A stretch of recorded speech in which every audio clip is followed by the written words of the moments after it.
But MSNBC was mean. Their ratings are absolutely down. This Rachel Maddow, what does she have? She's got nothing. Well, Donald Trump was correct once again because MSNBC just got rid of one of their top talents, Joy Reid. Now, in this video, I am going to show you how bad it is getting for left-leaning media. You are not even going to believe some of these clips that isolate the left-leaning media and really insult Americans throughout the country. So before we start this video, please like the video. It's the #1 way you can help this channel, and it also helps others see the videos as well.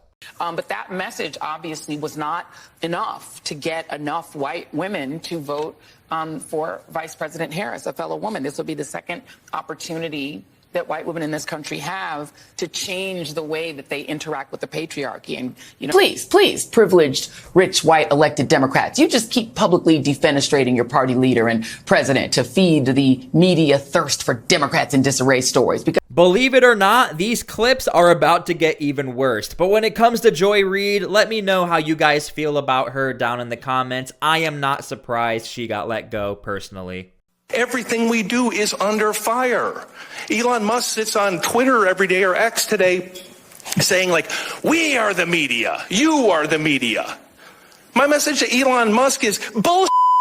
You're not the media. Having a blue check mark, a Twitter handle, and 300 words of cleverness doesn't make you a reporter. Any more than me looking at your head and seeing that you have a brain and telling you have an awesome set of tools makes me a damn neurosurgeon. I really think this clip speaks for itself, and again, it's another piece of evidence of how the left-leaning media has isolated themselves. They have created this elitist mentality. You can't go on X just because you have a blue check mark. You can't be a journalist like we are. I think it's a very bad look. And you know what else? Yeah. And you know what else? The fact that they wouldn't give these 13 service members' families the time of bullshit, day. Dude. Time of day. I'm sorry, but Donald Trump hates veterans. He called them suckers and losers.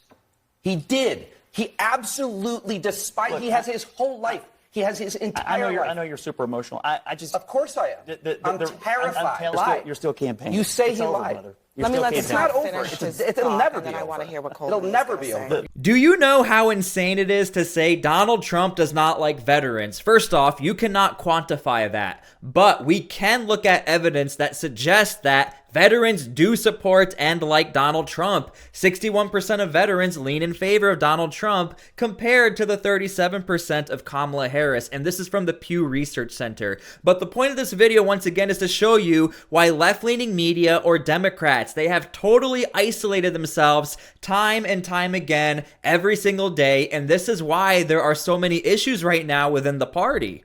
I mean, you guys live on the tippy top of bullshit mountain. If you actually think that so many people think that the pullout of Afghanistan was the pivot point, are you kidding me? I mean, I can read a chart and I can read a poll. I guess you can't. But the reality is, when he made that decision, your petty insults are so weak, dude. You have no idea. Like, I don't even understand if you hear yourself talking. Look, you can laugh all you want, but like, I can't read a chart. Like, it's just so hacky. I am really not trying to turn this video into a aha, I got you moment. However, Scott Jennings is referring to these statistics. 51% disapprove of Biden's approach to the pullout, while 38% approve. The point of this is to show the lack of accountability, and that is why Scott Jennings is laughing, because he knows the numbers are in his favor. The Democratic Party has, in some ways, become too much seen by too many Americans as the party of elites and institutions that have failed them. Don't blame the voters. I think, look, we could get into this discussion, but one, I think you're blaming the voters. I think that's a terrible idea. And look, I debated Professor Lichtman before.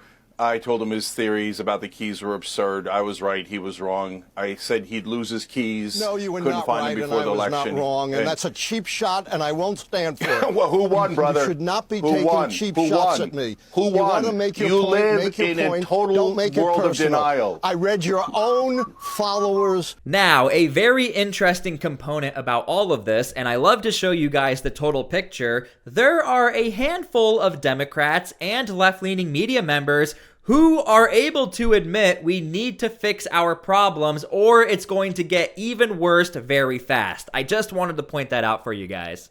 I don't want to be bringing back waterboarding. I don't want to be a country that tortures people, especially if we're the kind of country that's going to be using the military against our own citizens. This kind of thing concerns me. What do you mean use against our own citizens? I'm talking about you sending... said blue states behave. What do you mean? What are you talking about? I'm talking about sending the military into blue states to make them behave. Getting Gavin Newsom under control, getting J.P. Pritzker under control. What are you making talking sure about? What do you mean? Like sitting into the state capitol to commandeer the state government? I hope not, but he's definitely talked about. Elon Musk has apparently somehow convinced the United States government, specifically the United States Department of State, that the taxpayers of the United States of America should spend $400 million buying, quote, armored Tesla production units. Isn't it great and definitely not at all illegal or profoundly corrupt? Definitely not ripping us all off to pay themselves, right? Donald Trump didn't give that contract to Elon Musk. Joe Biden gave it to him. Now, another key component to all of this are the outrageous opinions, and we are all entitled to our opinions, or it's just straight up getting the facts wrong. Believe it or not, the common American, the everyday hard worker, we have the ability to either fact check or look into the evidence, and I think the left-leaning media in particular severely underestimated Americans. And by the way, some right-leaning media does this as well, and eventually we will talk about it, but in this video we will be focusing on the left-leaning media. If you had been paying attention, they wrote it down. They told you exactly what they were going to do and exactly how you were going to do it. And a majority of white people voted for this. This is the disgusting version of America that people want. And oh, by the way, eggs are still more expensive. So you didn't even get that. Great job, white folks. What is the difference between an illegal immigrant who unfortunately engages in that activity? And we don't like that. I want to be clear. We don't use the term illegal. So undocumented individuals. They're illegal aliens. Undocumented individuals. What is the difference between... Now, I think you're going to like this next part because we live in a very interesting time to be an American because members of government are now well aware of how the media operates and members of government are not afraid to call them out.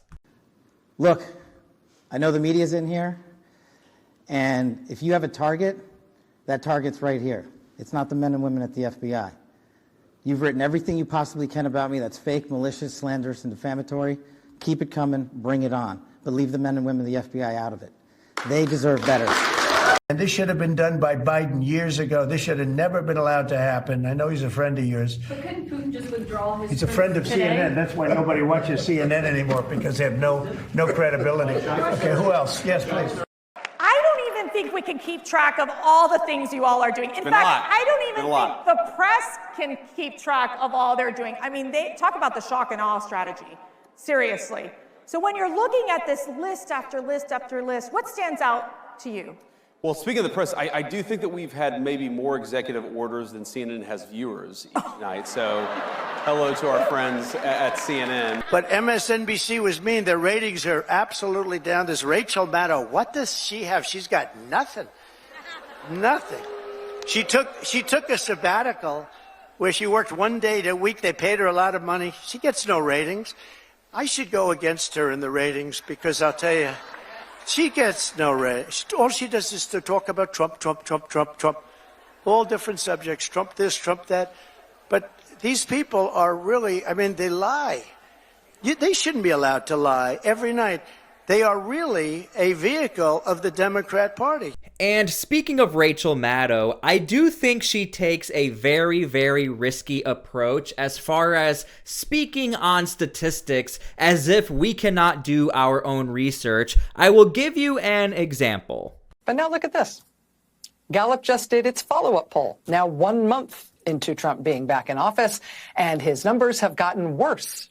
He's not -1 anymore. Now he's -6, which makes him, at this point in his term, not only the most disliked and unpopular president in 70-plus years of Gallup polling, Gallup says it actually puts him 15 points below the average polling for presidents. And I really think I'm actually helping the left-leaning media at this point and Rachel Maddow. If you're going to give statistics, you need to make sure when you look up these statistics you just gave, they're not wrong. Because overall speaking, when that clip came out, Donald Trump overwhelmingly is still loved and has high approval ratings. The only time Donald Trump's approval ratings went down pretty low were his comments about Ukraine. And that is still an iffy subject even within the Republican Party. But the point of this is to show you guys, look, if you're going to be a member of media, you need to make sure your facts are correct or not misleading. She might be correct in that one specific poll, the ratings are down for Donald Trump. However, overall speaking, I think many of us are aware the vast majority of Americans are very happy with what Donald Trump is doing.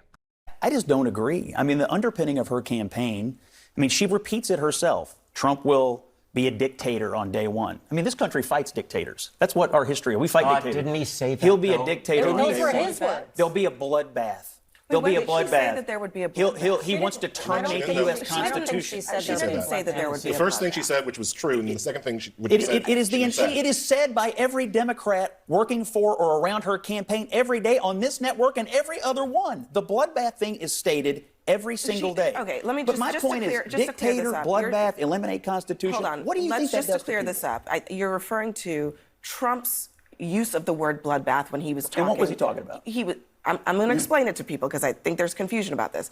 Use of the word bloodbath when he was talking about, vehicle manufacturing jobs in the United States.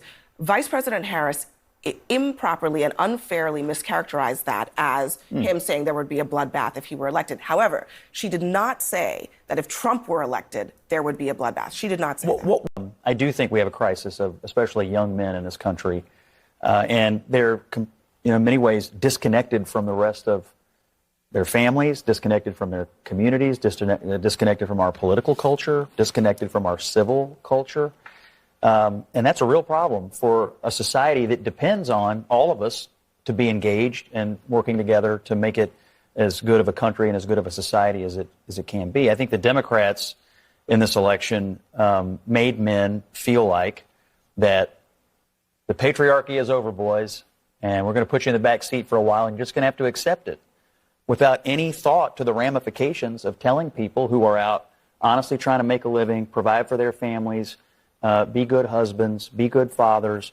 When you tell people who are doing their level best that either A, it's not good enough, or B, you're part of the problem, what do you expect? And then finally, as a political tactic, the attempt to put walls on the ticket, and that was going to somehow solve all of the problems that had been built up for years, was ridiculous, because it turns out Walz was the last person that men wanted to hear from. And I remember at the beginning of that whole campaign, when they put him on, I sat right here, and people were like, oh, they got camouflaged hats. They're going to be wearing them in the deer stands this fall. And I think to your point that you just made, that was not, that idea that was not formulated by a bunch of dudes who actually go deer hunting. All right, I have to point out that CNN is actually getting a lot better as far as bringing on a more even and equal outlook as far as news stories, and even calling out their own news network. They allow Scott Jennings to pretty much say whatever he wants to say, whenever he wants to say it, time and time again. And I think CNN is creating a better model as far as left-leaning media for Democrats. Like, look, we need to bring other voices on board, because if we are so confident in our arguments, we should be able to beat someone like Scott Jennings, but you're just not seeing it. MSNBC to this day still does not have their own Scott Jennings on their network to try and battle every single night and prove why the Republican decision or vote is a better vote over the Democrats. You just don't have it over there. What would you have us do?